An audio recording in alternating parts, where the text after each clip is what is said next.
Alors bonjour à tous, je suis content de vous présenter cet article publié dans Hypertension récemment qui en fait va vous donner des nouvelles d'un nouvel index qui pourrait servir dans le cas des hyperaldostéronismes primaires dont on aimerait prouver la latéralisation. Et c'est un index qui est particulièrement intéressant parce qu'il est unilatéral, donc il permet de s'en sortir dans des situations où on n'arrive pas à cathétériser les deux veines surrénaliennes. Je suis le docteur Benjamin Duban, je suis PH dans le service de cardiologie au CHU de Clermont, je m'occupe d'hypertension artérielle. Et on va commencer. Donc, le contexte, c'est les patients qui ont un hyperaldo primaire, donc on est dans le cas des HTA secondaires. J'ai rappelé ici les recommandations françaises qui, je crois, sont d'envergure internationale et qui nous rappellent comment faire le diagnostic d'hyperaldo primaire, puis après de latéralisation. Donc, très simplement pour rappeler, c'est un rapport aldorénine élevé. Dès lors qu'il est bas, on peut éliminer l'hyperaldo primaire. Et puis, une fois qu'il est élevé, donc nous, on travaille avec picomol pour l'aldostérone picomol par litre et pour l'arénine en millihuit par litre. Et ben, chez nous, le seuil à ce moment-là, il me semble que c'est. Ça y est, j'ai un trou. Enfin, peu importe. Dès lors que vous êtes au-dessus du seuil, on va regarder l'aldostérone. Si vous êtes en zone grise entre 240 et 550, il faut passer par un test de charge sodée. Et si vous êtes au-dessus de 550, vous avez diagnostiqué votre hyperaldo primaire. Et à ce moment-là, on passe à l'étape suivante pour le traitement, qui consiste à mettre en évidence une latéralisation, vérifier que l'hyperaldo est bien lié à une seule surrénale ou au contraire à deux surrénales. Parce que si c'est une seule, on va pouvoir proposer une surrénalectomie unilatérale. Si au contraire une atteinte bilatérale, eh ben, ça sera un traitement exclusivement médical. Vous voyez que dans le cadre d'un adénome unilatéral au scanner, donc l'étape suivante, c'est l'imagerie, le scanner ou l'IRM.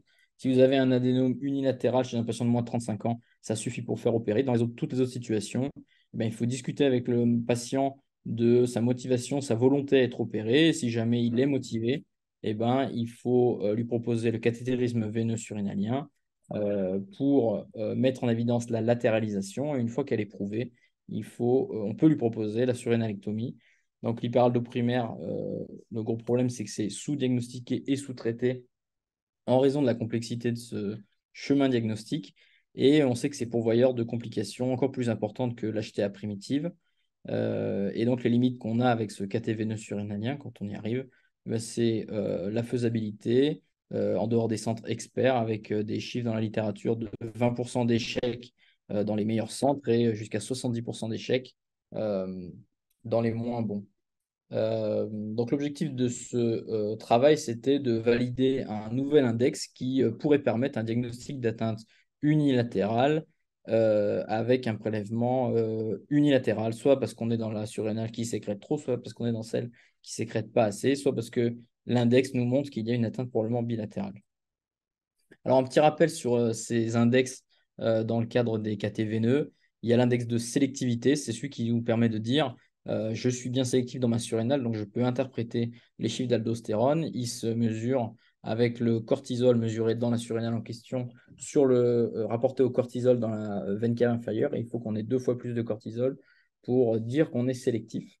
Et puis après, l'index classique qui nous permet de parler de la latéralisation, c'est l'index de latéralisation, qui est un rapport de ratio. Ce ratio, c'est l'aldostérone du côté où on est, rapporté au cortisol du côté où on est.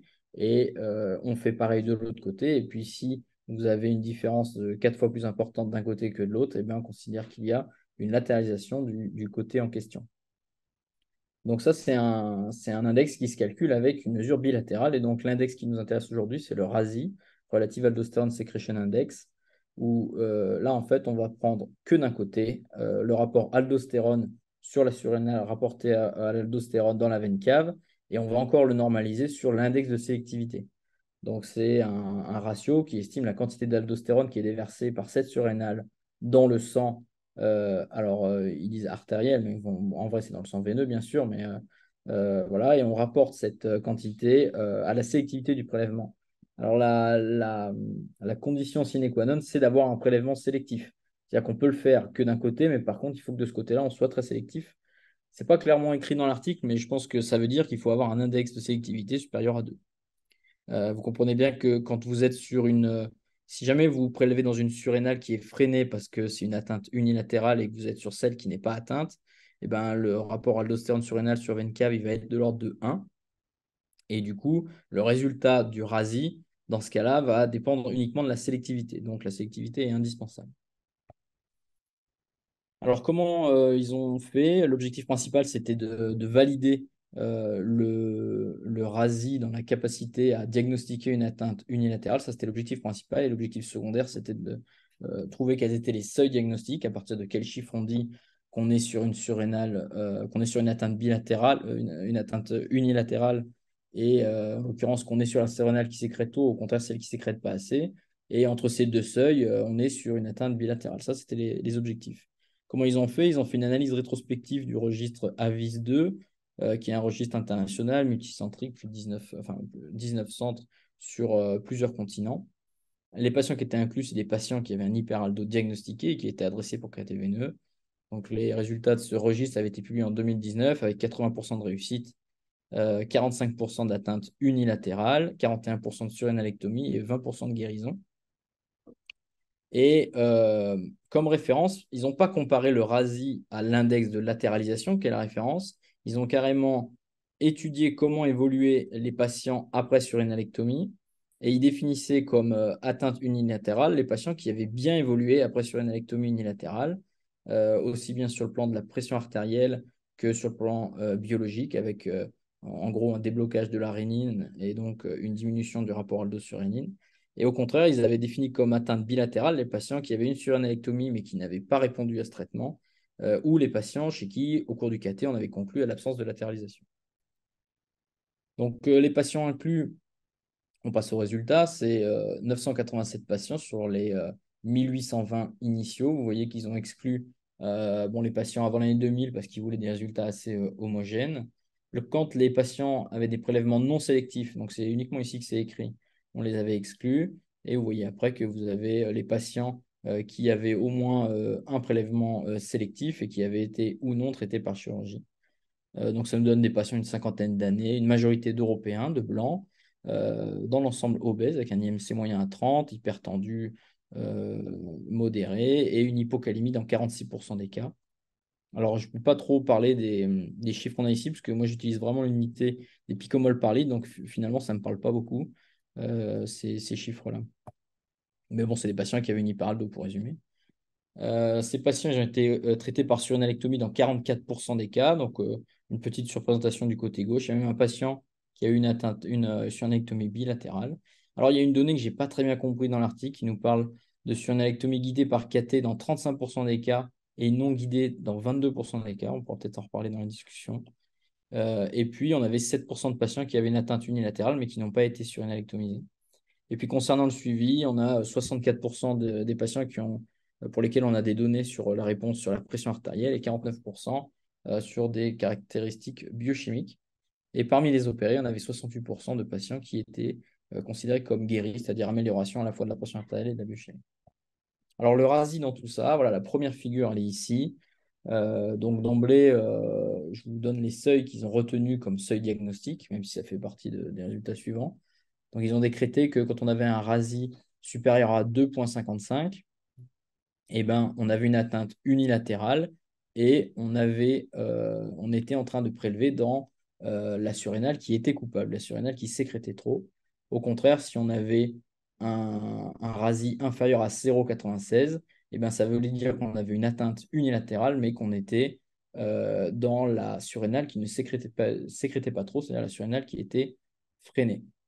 Et quand on était entre 0,96 et 2,55, on était sur des atteintes bilatérales. Donc, eux, comment ils le justifient? Ben, ils montrent que la distribution des RASI se décale vers la droite quand on met le seuil à 2,55 et au contraire, elle se décale vers la gauche quand on met à 0,96. Et d'emblée, ce qui apparaît un peu tout de suite, c'est qu'on a quand même une meilleure performance diagnostique avec des prélèvements qui sont négatifs, avec des RASI bas, qu'avec des RASI hauts, où on a quand même une bonne partie des patients ici qui vont être décrétés comme atteinte bilatérale, alors qu'en fait, ils ont bien une atteinte unilatérale et on est bien dans la surrénale qui sécrète trop, le côté coupable. De même, sur l'atteinte bilatérale, on voit bien qu'entre 0,96 et 2,55, on a beaucoup de patients, mais on a aussi beaucoup de patients au-dessus et en dessous, qui donc vont être considérés comme bilatéraux alors qu'ils ont des atteintes latéralisées. et ça, qu'on soit du côté droit ou du côté gauche. Cette figure, je ne vais pas m'amuser à trop la décrire parce que j'en suis bien incapable, mais grosso modo, il nous montre comment ils ont défini le seuil à la fois supérieur ici et inférieur ici, c'est-à-dire qu'ils ont regardé la spécificité et la sensibilité du marqueur en fonction de son résultat, et ils ont déterminé comme ça le seuil à 2,55 pour le seuil haut et le seuil à 0,96 pour le seuil bas. Ici, les deux figures qui vous montrent la performance diagnostique.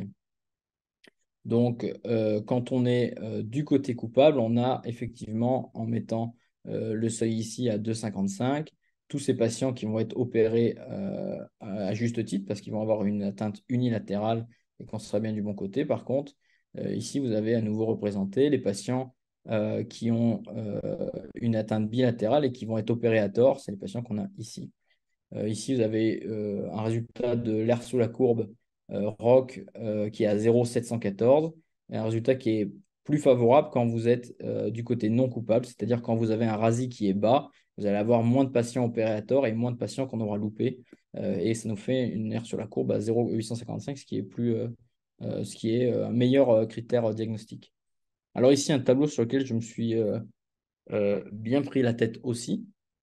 Mais si on résume, on peut commencer tout en bas. Vous avez, en fait, c'est un tableau qui nous montre la qualité diagnostique du RASI en fonction des situations.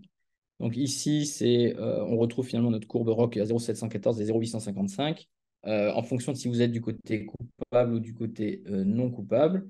Et ce qui apparaît à la fois sur le diagnostic odds ratio et sur les ratios de positivité et négativité, c'est qu'on est plus efficace non seulement quand on est du côté non coupable, donc en gros, quand on a un RASI bas, et ici, on voit qu'on est plus efficace, bon, je ne les détaille pas, mais on est plus efficace quand vous êtes du côté droit.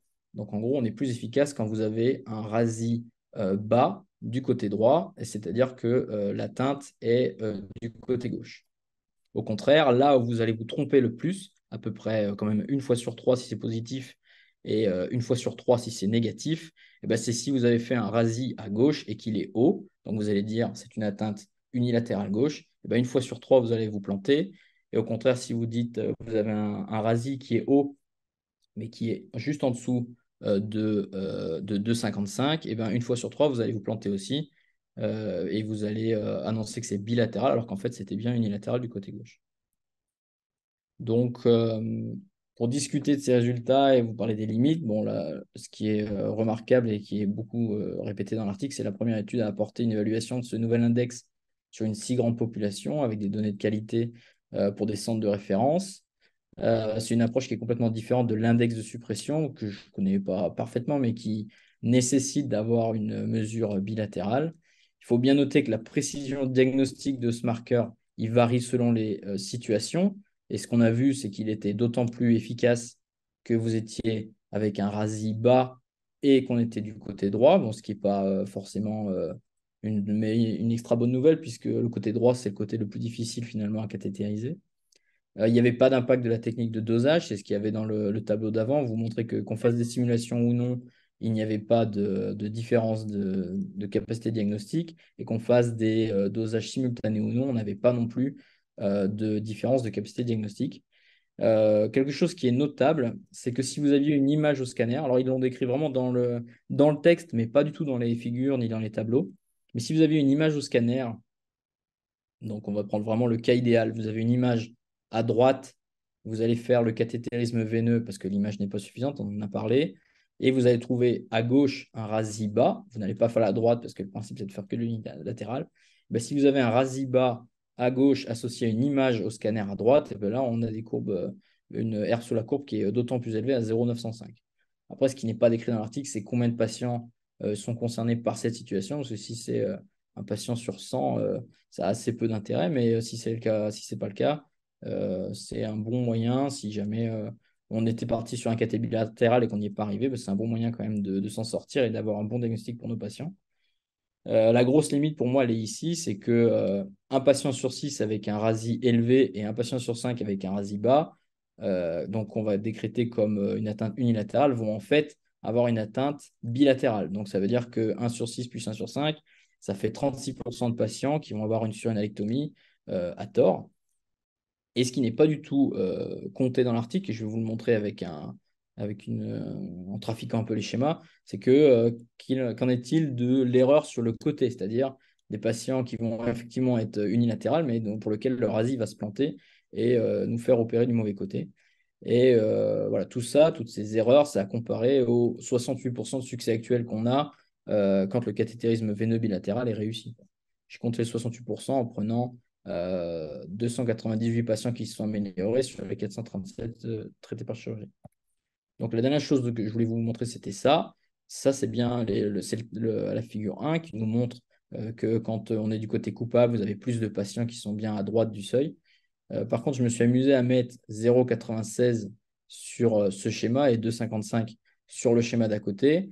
Donc, ça nous montre bien que quand tous ces patients-là, dont je ne peux pas vraiment les compter, et ces patients-là, c'est des patients qu'on va opérer du mauvais côté. Et ici, tous ces patients-là, c'est des patients qui vont être opérés alors qu'ils ont une atteinte bilatérale.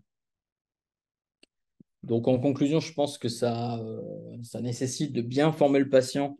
Encore une fois, c'est quelque chose qu'on fait beaucoup sur le KTVNE, déjà les informer qu'il n'a d'intérêt que s'ils veulent être opérés, qu'il y a des échecs. Il faut connaître les échecs de son centre pour pouvoir les annoncer aux patients avant de le faire.